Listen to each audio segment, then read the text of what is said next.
Shalom Bapak Ibu yang terkasih dalam Tuhan Yesus. Malam hari ini kita berkumpul lagi bersama-sama di Pemuritan Trio Group. Dan kita masih mau mempelajari tema yang sama selama bulan Oktober ini, yaitu Pelangi Kasih Tuhan. Sebelum itu mari kita berdoa bersama-sama. Mohon Roh Kudus memimpin kita. Mari kita berdoa. Bapa di dalam surga, Bapa yang baik, kami bersyukur Tuhan karena sepanjang hari ini kebaikan kemurahan Tuhan ada bersama dengan kami. Terima kasih untuk setiap berkat, terima kasih untuk setiap kecukupan, terima kasih untuk pekerjaan yang boleh kami kerjakan sepanjang hari ini. Biarlah itu tidak sia-sia dan boleh menyukakan hati Tuhan. Malam hari ini kami rindu diajar dan dibentuk kembali oleh firman-Mu ya Tuhan. Oleh karena itu mohon Roh Kudus memimpin setiap kami dan juga hamba-Mu, agar sungguh-sungguh yang disampaikan adalah hati Tuhan. Di dalam nama Tuhan Yesus kami siap menerima firman dan kebenaran Tuhan. Amin.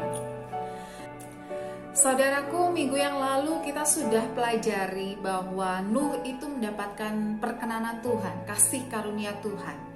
Dia berkenan di hati Tuhan, maka Tuhan memilih Nuh dan keluarganya untuk diselamatkan dari air bah, dari yang saya sebut sebagai kiamat pertama dunia ini. Karena semuanya mati, semuanya hancur, Tuhan itu membuat bumi yang diperbaharui dengan air bah itu, dan hanya menyelamatkan Nuh untuk kemudian memberikan mandat kepada Nuh melahirkan generasi-generasi baru di bumi ini. Nah, saudara, kita juga belajar bahwa perkenanan yang datang dari Tuhan atas Nuh itu bukan gratis. Itu semuanya karena apa yang dia lakukan, yaitu dia hidup benar, dia hidup tidak bercela, dan dia hidup bergaul dengan Tuhan. Jadi kita mengerti bahwa Nuh itu melakukan bagiannya, dan ketika dia berkenan kepada Tuhan, dia menjadi orang pilihan Tuhan. Nah, kita lanjutkan saudara. Di Kejadian 6 ayat 13 dikatakan, berfirmanlah Allah kepada Nuh, aku telah memutuskan untuk mengakhiri hidup segala makhluk, sebab bumi telah penuh dengan kekerasan oleh mereka. Jadi aku akan memusnahkan mereka bersama-sama dengan bumi. Saudaraku, akibat dari bergaul dengan Tuhan, Nuh bisa mendengar suara Tuhan, dan Nuh bisa mendapatkan pernyataan isi hati dan isi pikiran Tuhan. Tuhan mau lakukan apa terhadap dunia pada saat itu, bahkan mau memusnahkannya, itu Nuh bisa tahu hati Tuhan.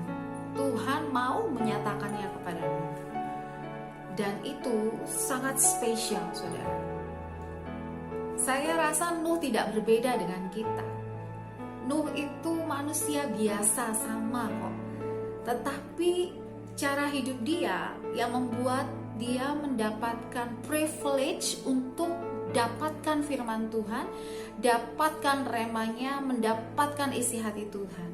Sebenarnya kita hari lepas hari pun diberikan Tuhan suaranya, suara hatinya, suara pikirannya, apa yang dia mau lakukan. Tetapi tergantung pada kita, apakah kita mau menanggapinya, apakah kita mau menangkapnya, apakah kita melihatnya sebagai sambil lalu. Firman Tuhan sambil lalu saja, teguran Tuhan sambil lalu saja. Kalau bukan karena kita tiba-tiba mengalami sesuatu, ya firman Tuhan ya sehari-hari kita baca ya baca begitu saja. Bahkan kadang-kadang kita cenderung untuk merasa bosan gitu ya, firman lagi. Saudara tahukah bahwa setiap firman, walaupun disampaikan itu sama ayatnya, sama perikopnya, kalau engkau betul-betul membuka hati dan pikiran dan minta Tuhan untuk menyatakan pikiran dan hatinya kepadamu, sehingga engkau tahu apa yang harus engkau kerjakan, engkau akan dapatkan sesuatu yang spesial. Engkau dapatkan sesuatu yang menjadi rema, dan itu perkataan Tuhan. Jadi saya mau ajak setiap teman-teman sekarang ini, kalau saudara hari-hari ini butuh jalan keluar dari Tuhan, setiap kali kau mendengarkan firman, setiap kali kau baca Alkitab, jangan lagi sambil lalu, tapi sungguh-sungguh berdoa minta Tuhan, Roh Kudus, tolong nyatakan aku harus melakukan apa. Firman-Mu tolong nyatakan dalam hatiku sehingga aku mengerti dan aku tidak sambil lalu saja mendengarkannya.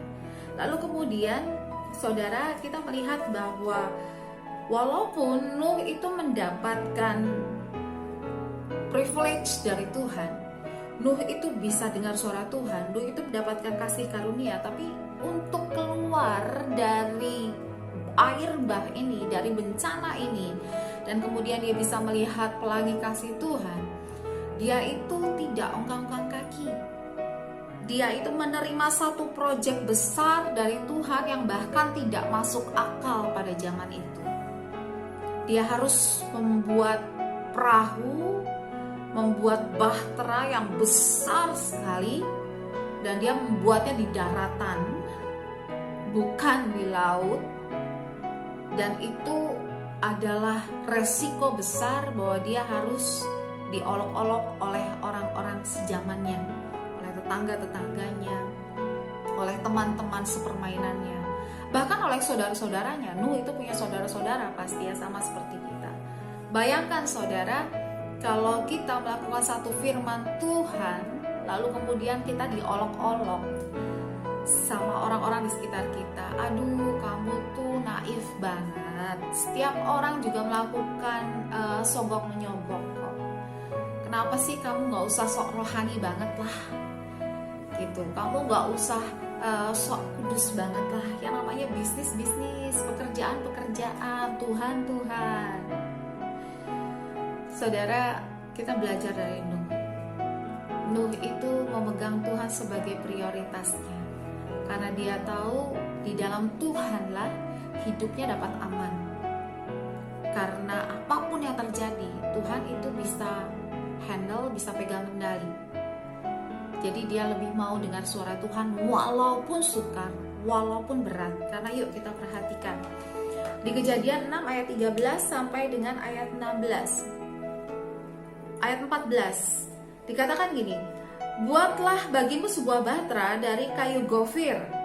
Jadi kayunya ditentukan ya saudara, kayunya apa? Bahtera itu harus kau buat berpetak-petak, konstruksinya sudah Tuhan tentukan. Dan harus kau tutup dengan pangkal dari luar dan dari dalam. Ayat 15, beginilah kau harus membuat bahtera itu, 300 hasta panjangnya, 50 hasta lebarnya, dan 30 hasta tingginya. Jadi ukurannya sudah spesifik diberikan Tuhan. Ayat 16, buatlah atap pada bahtera itu dan selesaikanlah bahtera itu sampai sehasta dari atas. Pasanglah pintunya pada lambungnya. Buatlah bahtera itu bertingkat bawah, tengah, dan atas. Saudaraku, ini instruksi yang diberikan Tuhan kepada Nuh untuk membangun bahtera yang akan menyelamatkan dia dan seluruh keluarganya dari air bah yang menghabisi seluruh dunia. Begitu detail, begitu spesifik. Kita mungkin melihatnya singkat, padat, jelas apa yang instruksi Tuhan berikan, karena cuma 3 ayat ini yang menceritakan. Tetapi saudara, tahukah bahwa bahtera Nuh itu dibangun lamanya antara 70 sampai dengan 100 tahun. Jadi Nuh mengerjakan proyek besar Tuhan ini dalam jangka waktu yang lama. Dan selama jangka waktu itulah dia harus mendengarkan instruksi Tuhan hari lepas hari. Dia dan anak-anaknya harus menunggu instruksi Tuhan dan mengerjakannya tepat sesuai dengan apa yang difirmankan Tuhan. Dan itu tidak cukup hanya dengan kehebatan, kekuatan dia, pemikiran dia, kepintaran dia, karena dia belum pernah melakukan hal ini sebelumnya. Jadi dia betul-betul harus mengerahkan seluruh iman dan percayanya untuk dengar-dengaran dengan Tuhan. Karena salah sedikit saja, instruksinya dia nggak nangkep, sedikit saja miss, sedikit saja ukuran, lalu kemudian komposisinya, konstruksinya dan sebagainya, bahtera ini itu beresiko untuk tenggelam di air bah. Kalau dia mau selamat, dia harus dengarkan instruksi Tuhan dengan sangat jelas dan melakukannya tepat seperti yang Tuhan katakan. Hari-hari ini saudara, kita harus belajar untuk mau dengar suara Tuhan dan instruksi Tuhan dalam keseluruhan kehidupan kita, keseluruhan bisnis kita, keseluruhan cara hidup kita, keseluruhan cara kita menjaga kesehatan kita, kalau kita mau betul-betul selamat dari badai ini. Karena kalau sedikit saja salah, ada kemungkinan kita punya resiko untuk mengalami masalah di tengah badai, di tengah hujan lebat. Tetapi itu tidak mudah.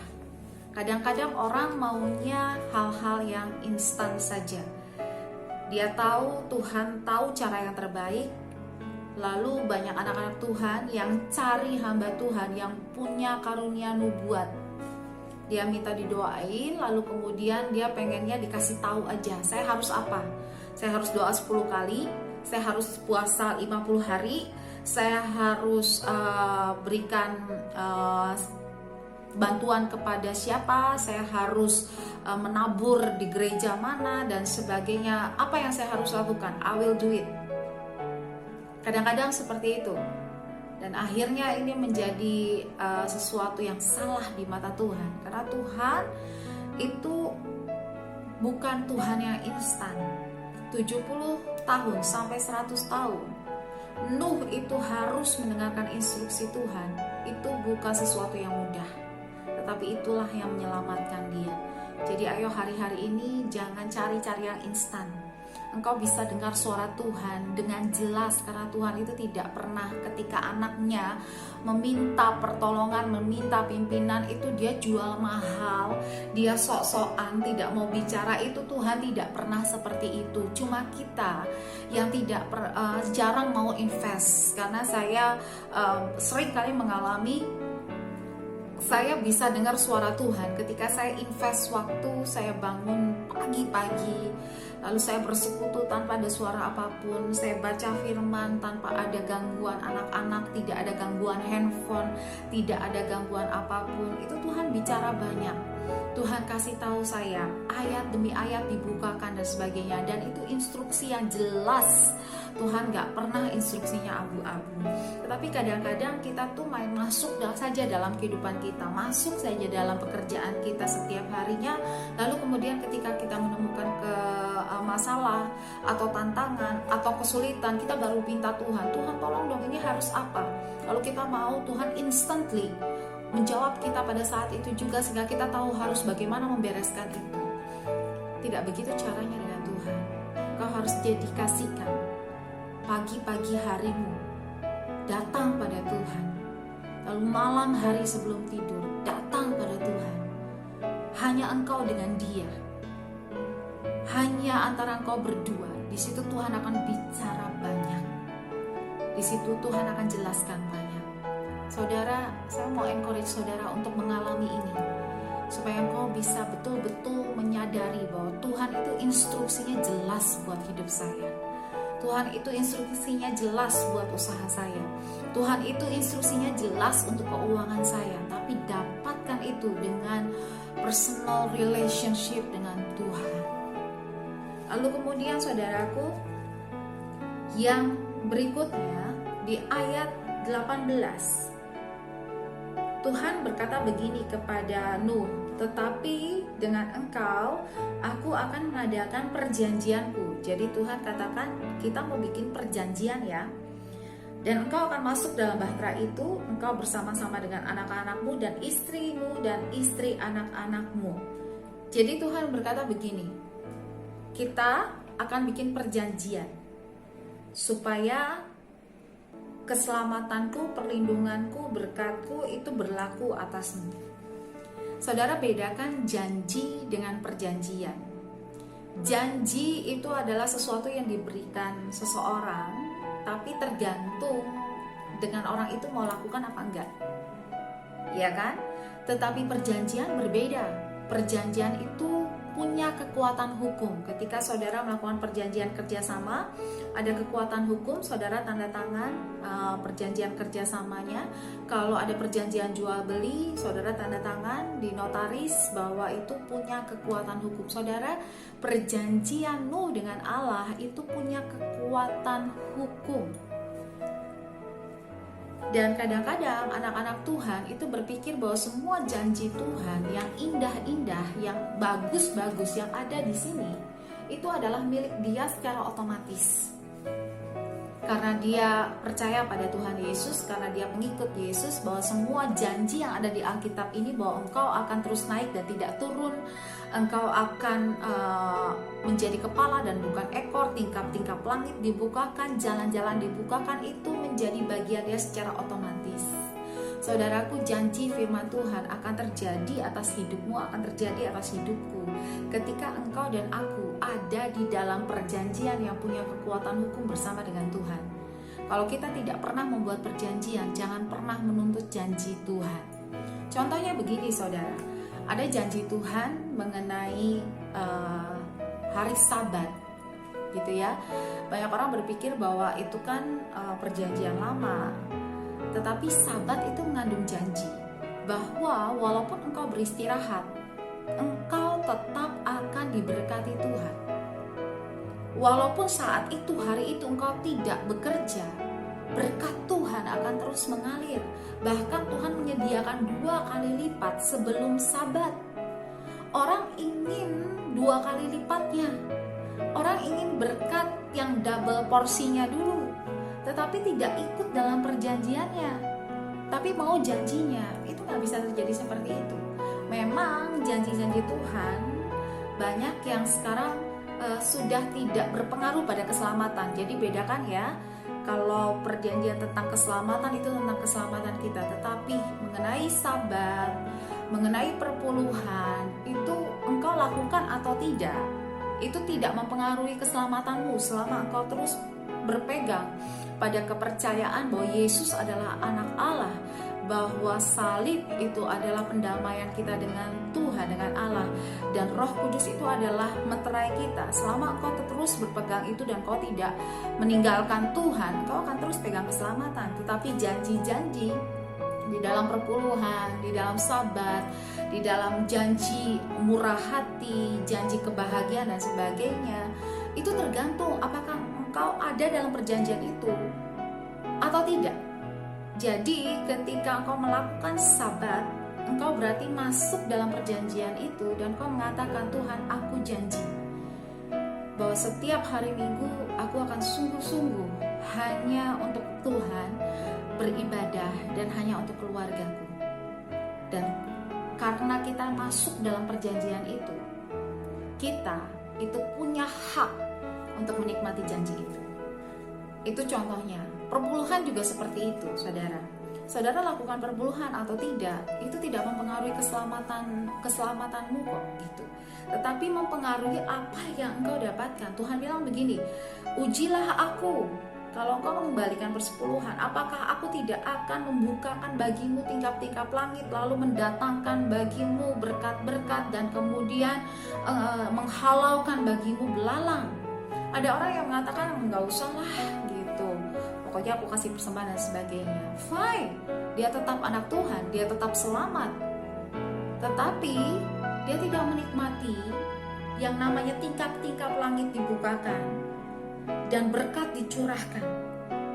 Dan dia tidak menikmati perlindungan Tuhan atas keuangan, atas ekonominya, atas usaha, bisnis dan pekerjaannya, bahwa belalang-belalang itu dihalalkan Tuhan. Jadi ketika kita masuk dalam perjanjian itu, janji itu jadi milik kita. Tetapi kalau kita tidak masuk dalam perjanjian itu, kita tidak boleh menuntut janji itu terjadi atas kita. Tergantung Tuhan.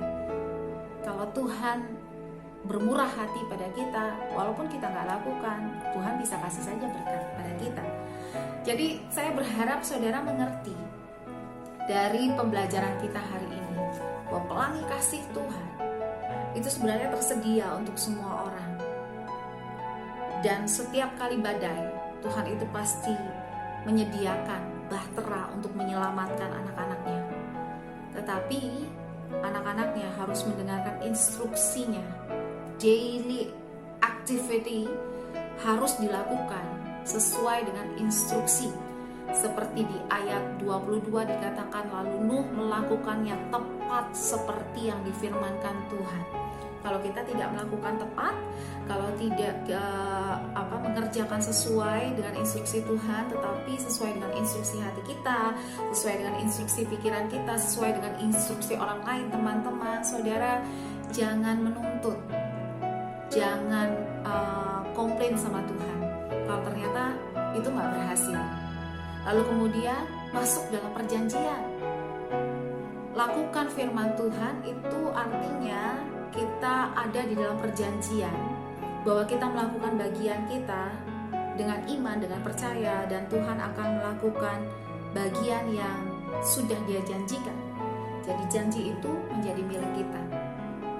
Seperti yang Tuhan firmankan pada Nuh, aku membuat perjanjian padamu bahwa kamu dan istrimu, anak-anakmu, anak-anak istrimu itu pasti masuk dalam bahtera. Dan ketika kau masuk dalam bahtera ini akan menyelamatkanmu. Saudara dan saya butuh bahtera yang kuat sekarang untuk menyelamatkan kita di masa-masa yang seperti ini.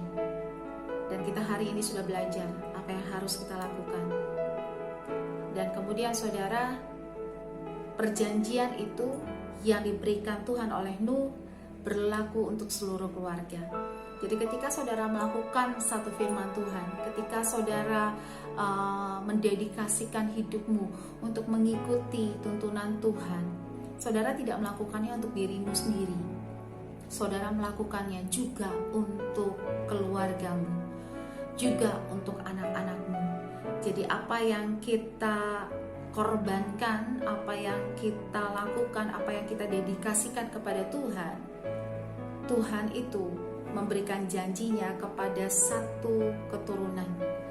Oleh karena itu tidak sia-sia apa yang kita lakukan, apa yang kita perjuangkan di dalam Tuhan. Karena bukan cuma kita, tetapi keluarga kita itu pun diselamatkan bersama-sama dengan kita. Mari kita tutup pemuritan malam hari ini. Kita berdoa bersama. Bapa di dalam surga, kami mengucap syukur untuk firman-Mu. Tuhan, kami percaya ada satu rema yang Tuhan berikan buat kami pribadi lepas pribadi.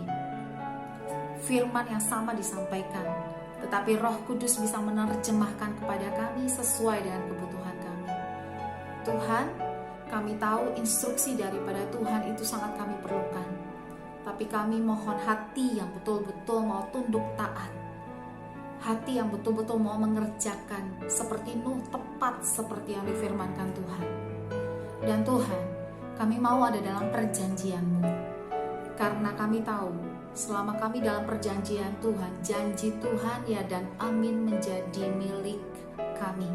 Oleh karena itu tolong setiap kami Tuhan, supaya kami aman dalam bahtera yang Engkau bangun, sampai kami melihat pelangi kasih Tuhan bersinar atas hidup kami. Di dalam nama Tuhan Yesus, kami berdoa dan kami bersyukur dan kami naikkan doa yang Tuhan ajarkan bagi kami.